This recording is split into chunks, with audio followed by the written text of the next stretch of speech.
Quick fun fact. Out of the 50 U.S. states, well, 52 if you include D.C. and Puerto Rico, 21 of those states and territories have one NBA team. Now, that geographical breakdown is how we determine the Eastern and Western conferences. Now, subsequently, that's how we also determine the 6 divisions. And within those divisions, well, you have a lot of drama. We got a lot of news. You know what I'm saying? Like, it's a lot of content, bro. All right. So, you're watching your favorite show, Get a Bucket. I'm your host, Trey. So let's tune in and see what NBA division we're going to talk about today. The Toronto Raptors are currently 12th in the Eastern Conference. And I mean, all right, bro, I got to say first and foremost, quick little, you know what I'm saying? Like, quick little soapbox point. Y'all messing up too many daggone parlays of mine, bro. Like, I really think y'all too good to be sitting at the 12th spot. That's just me. But I get it, and that's why y'all might have made that trade.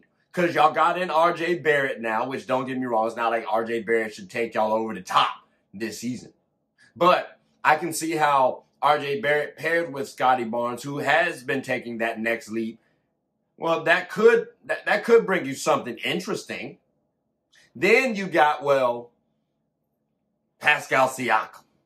We got to talk about Pascal. Because where does RJ, Scotty, and Pascal fit as a trio amongst the NBA?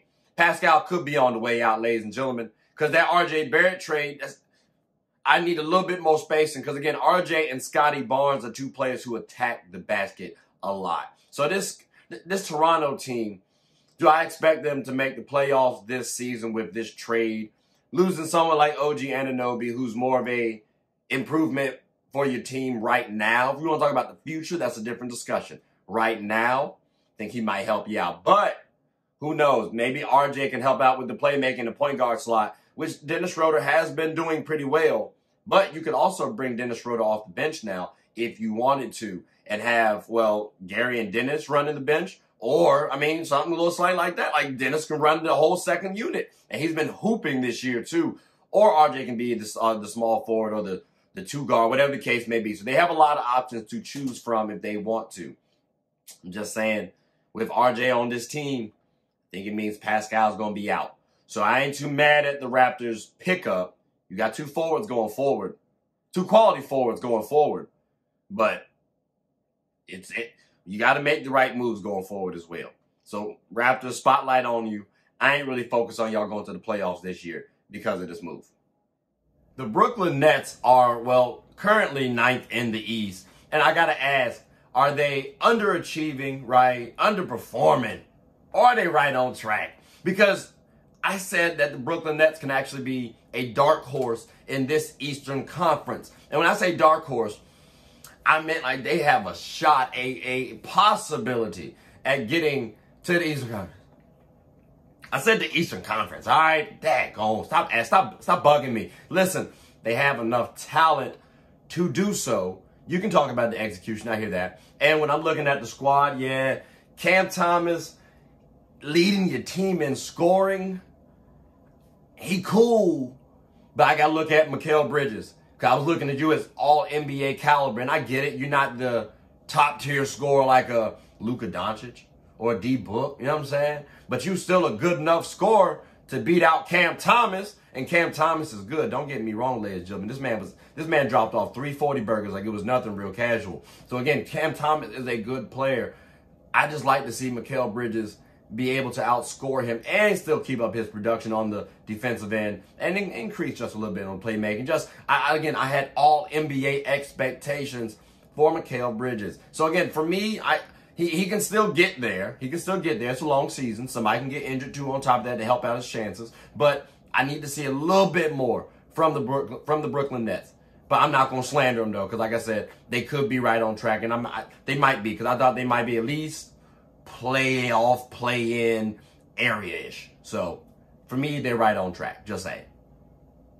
The New York Knicks have been, I wouldn't say disappointing, but for me, they've been right spot on. Let's talk about it. Because I said they're going to dip to probably that 8th seed. And Lord and behold, at least point in time right now, they at that 8th seed in the East. So, with that being said, what are some of their flaws right now? You got to start wondering because, well, last year they went pretty far in the playoffs. This year, well, it's looking like they might not go too far, especially if they have to go up against the Celtics or the Bucks. The Heat, you know what I'm saying? The 76ers, those could be tough teams to go up against. Which actually, now I think about it, that's the top four, so damn. But, again, the Knicks, like I said, what's their flaws? Well, I think perimeter defense has been one of their flaws, as well as scoring. Yep, I said it, perimeter defense and scoring. They got Jalen Brunson, that's cool. They got Julius Randle, that's straight. I think interior-wise, they good enough. For me, I ain't like the perimeter defense.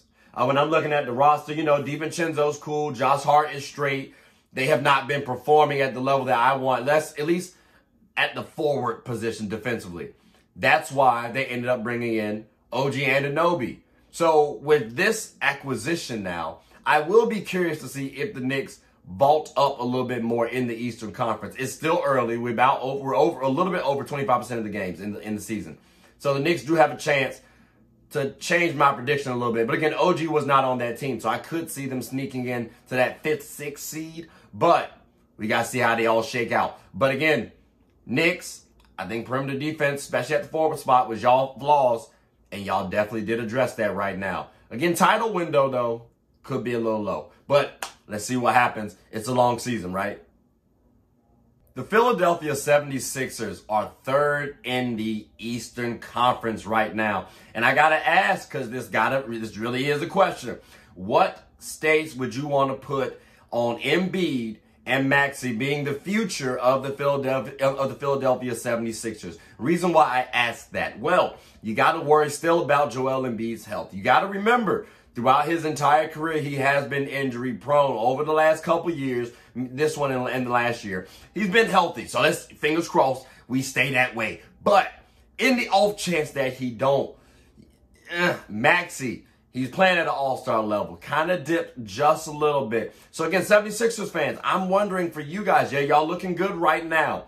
But going forward, thinking the future, how well is this duo going to be for y'all? Personally, I have trepidations, and I don't think it's too foolish to trade Joel Embiid right now. Again, looking at him about 30 years old, hooping his ass off. But injuries do happen, and he has been one of the faces of that program in the NBA. So, I mean, again, y'all hooping right now. Fingers crossed, and I'm wrong, and he stay healthy for the rest of his career, just like every NBA player. Does it really happen, though? Big men like that, too, and he's not the most in shape. So we'll see what happens. But, again, talented, yes, right now, future-wise, we going to see what happens. The Boston Celtics are in their prime years right now. And I told y'all that last time, and it's showing. They're #1 in the NBA.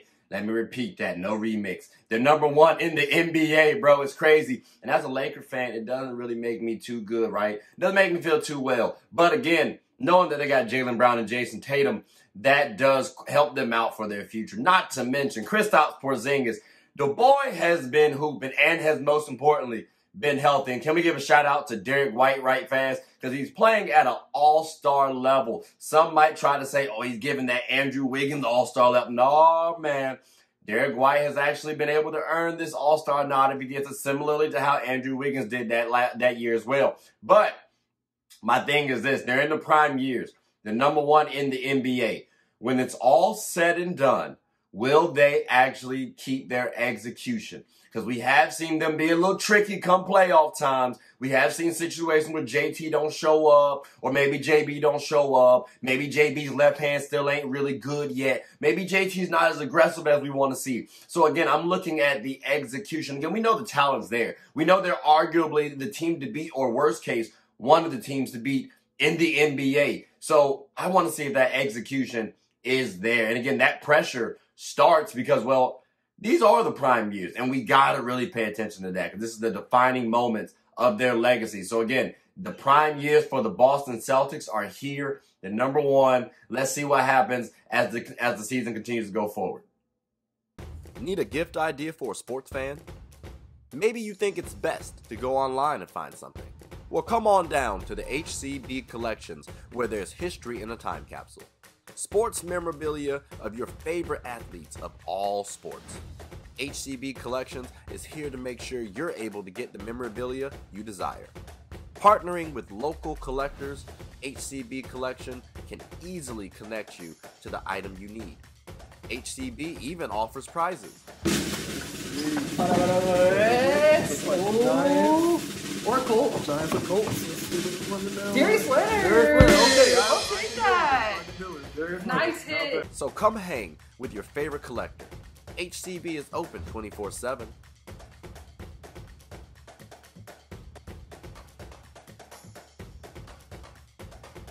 So looking for the right gift, or maybe looking for yourself? HCB Collections is the place for you.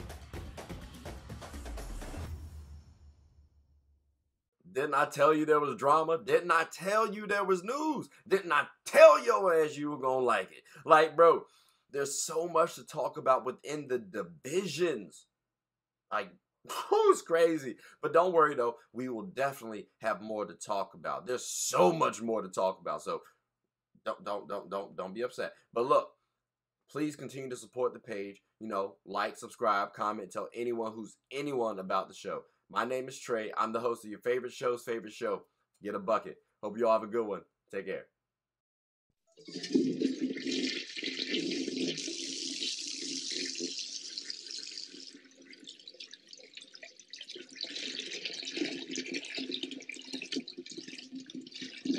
Oh, I did not know you guys were still here. As you can see, we're at the back end of the show. No pun intended, but look, hope you all enjoyed it. And before you go, please subscribe to the YouTube channel, follow the IG account, share the content to anybody who's anybody. And most importantly, leave your thoughts and comments below. But I got to go back and play Buddy in 2K, so let me unmute him real quick. Excuse me. Hey, boss, I'm back. Nah, you better catch this word. You know we get buckets around here, kid.